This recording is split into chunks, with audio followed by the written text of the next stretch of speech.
Donc je vais proposer, pour un temps très court, mais juste pour démarrer, parce que c'est plus facile, c'est pas qu'il y a besoin, mais c'est plus facile, de fermer les yeux.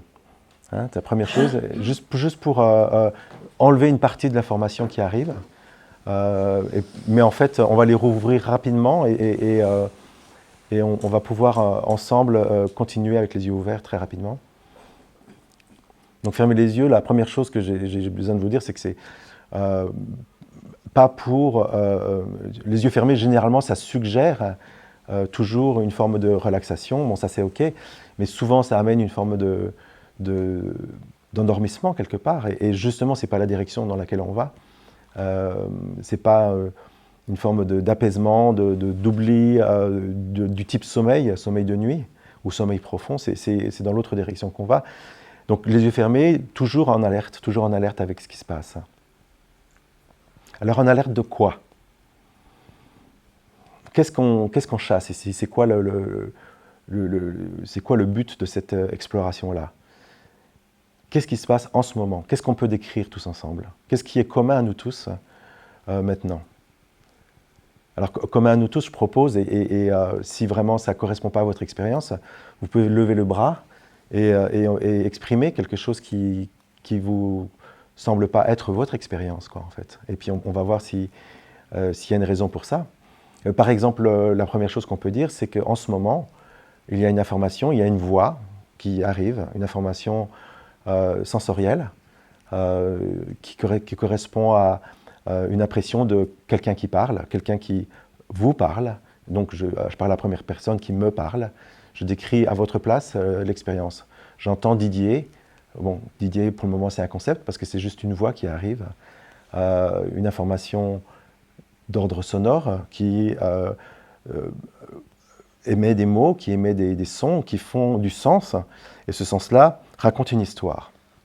Donc jusque-là, j'imagine que pour tous, on peut partager cette découverte, qui n'est pas vraiment une découverte pour le moment, mais voilà, il y a d'autres informations qui arrivent, d'autres canaux d'information qui arrivent. Il y a typiquement, avec les yeux fermés, il y a une possibilité de sentir le toucher, par exemple, vos fesses sur les chaises, sur les coussins, etc. Une impression d'être dans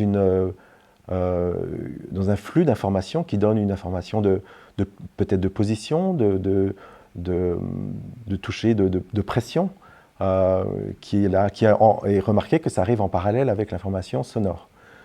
Les deux sont là. Donc on peut continuer, on pourrait passer vraiment dans les détails, mais je vais passer tous les détails pour le moment, mais il pourrait aussi y avoir l'information des 5 sens, donc olfactive. Pour le moment, on a les yeux fermés, c'est plutôt une information minimum, etc., etc. Il n'y a pas de goût en ce moment spécifique, mais il y a une information qui arrive comme ça. Il y a d'autres informations qui arrivent aussi. Ces informations-là sont d'une autre forme, mais ne sont pas fondamentalement différentes de ces informations de toucher, de ces informations de son. C'est des informations qu'on nomme pensées, pensées qui viennent, qui disent, tiens, Didier parle moins fort, Didier parle plus fort, Didier raconte des conneries, ou n'importe quoi, tout peut venir. Imaginez que ce soit des informations qui arrivent et qui repartent comme des oiseaux dans le ciel. Il y a le ciel bleu de ceux-là qui entend, ou bleu ou pas bleu, le ciel, la capacité d'écoute de ceux-là qui est, et la pensée arrive, raconte son histoire et repart. Au même titre que le son, au même titre que les mots, au même titre que les sensations de toucher, les sensations de pression. Tout ça, c'est du même ordre. Est-ce que c'est un cas particulier? Oui, dans le sens où c'est une information non sensorielle, mais elle arrive quand même exactement de la même façon à notre attention. Elle raconte une histoire, elle repart. On a aussi l'information des émotions, une information je sais pas, d'une peur, une information d'une joie, tout ce qui peut arriver au même moment. Et pareil, ces informations-là arrivent et repartent. Elles racontent leur histoire. Elles dansent, elles font une forme de script de la vie, et elles repartent. Donc voilà, donc ça c'est en gros ce dont on peut tous dans cette pièce-là aujourd'hui témoigner que c'est une description concrète de cette expérience qu'on a à présent. Et il se trouve que c'est, et ça c'est un peu la magie de la vie, que toutes ces informations-là se complètent. C'est qu'il y a une forme de cohérence entre le toucher, le son, les pensées, les émotions, qui crée une forme de script. Le directeur de ce script-là n'est pas là pour le chaos, il y a une forme de cohérence qui donne une histoire qui est racontée à travers ces informations-là. Voilà. Et donc, maintenant qu'on a vu ça, est-ce qu'il y a autre chose, quoi, en fait? Donc, dans cette manifestation-là, est-ce qu'il y a quelque chose qui serait au-delà de ça? Est-ce qu'il y a, alors, la première chose qu'on peut se poser comme question, c'est est-ce qu'il y a un monde qui existe par lui-même, qui a amené ces informations-là? On a les yeux fermés pour le moment, le monde, est-ce qu'il existe? Non, les informations arrivent. Le monde va sembler apparaître quand on va ouvrir les yeux, mais ce sera une autre information sensorielle. Ce ne sera pas tout d'un coup l'apparition ou la création d'un monde extérieur, ce sera tout simplement une autre information sensorielle. Donc tout ce qu'on peut voir là maintenant, c'est que c'est un flow, c'est une danse de plein d'informations qui sont là pour décrire une histoire. Y a-t-il autre chose que cette histoire-là, quoi, en fait?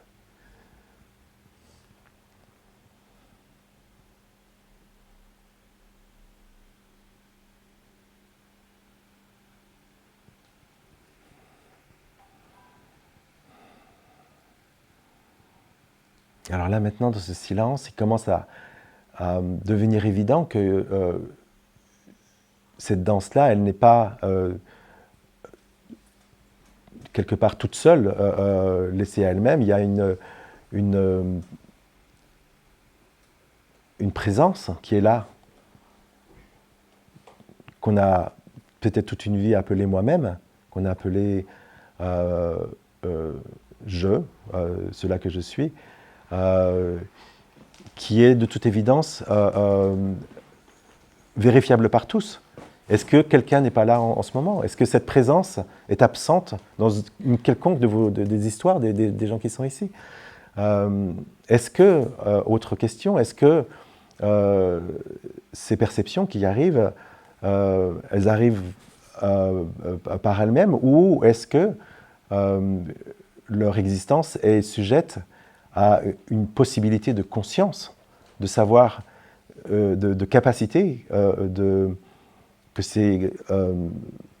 que ces informations apparaissent et disparaissent. Que si conscience disparaissait, là maintenant, imaginons coma, sommeil profond, est-ce que les informations sensorielles seraient là? Non, elles ne seraient pas là. Elles disparaissent immédiatement. Donc ces informations sensorielles qui décrivent une histoire, qui décrivent une danse, sont, alors on verra un peu plus tard de quoi on parle réellement, sont quelque part intimement liées à cette possibilité qu'on appelle conscience. Et cette conscience-là est intimement liée à cette condition initiale qui s'appelle présence. S'il n'y a pas présence, il n'y a pas conscience, pas perception, il n'y a pas d'histoire, il n'y a rien du tout, quoi, en fait. Donc, maintenant, on peut ouvrir les yeux et rajouter l'aspect visuel. C'est juste une information. Est-ce que cette pièce-là, dans laquelle on est tous, correspond à un monde, un espace qui existe par lui-même? Ou est-ce qu'on a juste rajouté un canal, une information, une histoire, une forme d'information en plus pour cette danse qui raconte l'histoire d'une pièce, qui raconte l'histoire d'une rencontre, et qui fait qu'au final,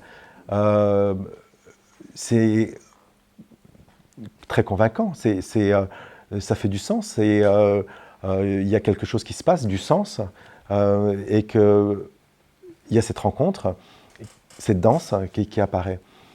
y a-t-il autre chose? Et ça, c'est la question que je pose là maintenant. Et maintenant, je vais vous dire le secret de pourquoi je suis là aujourd'hui, dans ce siège-là. C'est que dans ma vie, dans cette vie qu'on appelle cette vie Didier, il n'y a rien d'autre.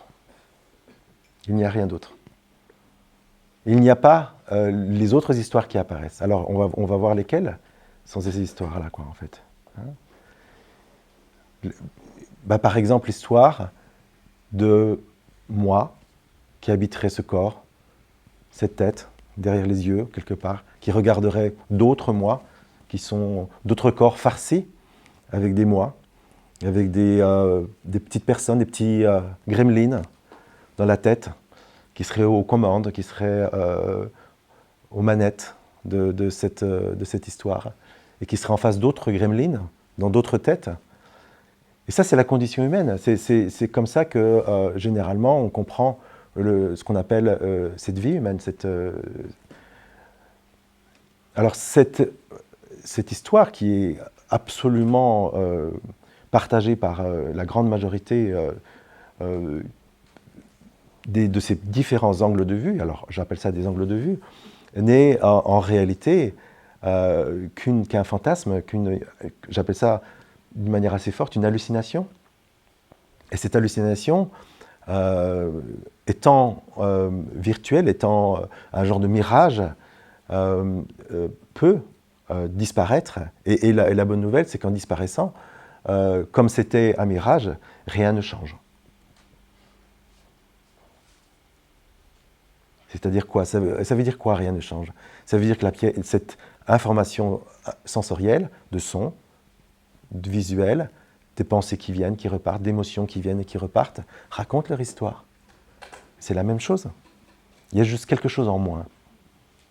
Est-ce que vous pouvez sentir que là, il y a une piste qui est concrète, qui n'est pas une abstraction, qui n'est pas de la philosophie?